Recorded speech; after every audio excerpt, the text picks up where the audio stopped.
प्रणाम। शिवाजी जे चलले गंगाया स्नान करे, सोने के गिलसवा गईले रख। शिवाजी जे चलले गंगाया स्नान करे, सोने के गिलसवा दिहले रख।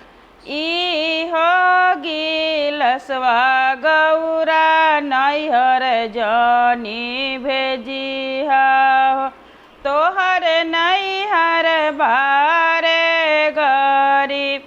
इहो गिलसिया गौरा नैहर जनी पेठइहा हो, तोहर नैहर बारे गरीब।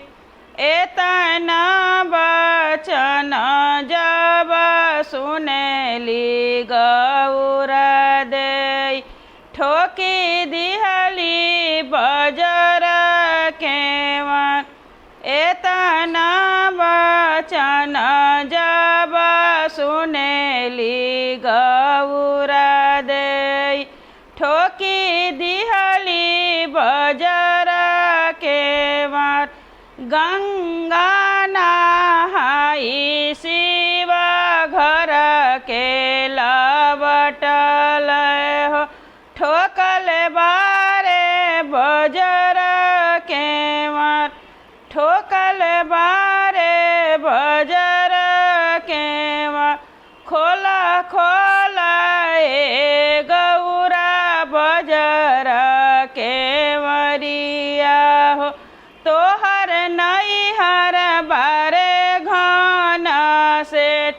खोला खोला ए गौरा बजर केवरिया हो, तोहर नैहर बारे धन सेठ। तोहर नैहर बारे धन सेठ।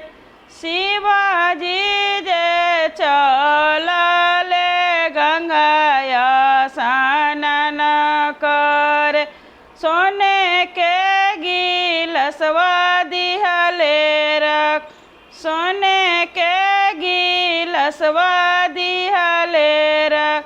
इहो गिलसिया गौरा नैहर जानी भेजिहा हो, तोहर नैहर बारे गरीब।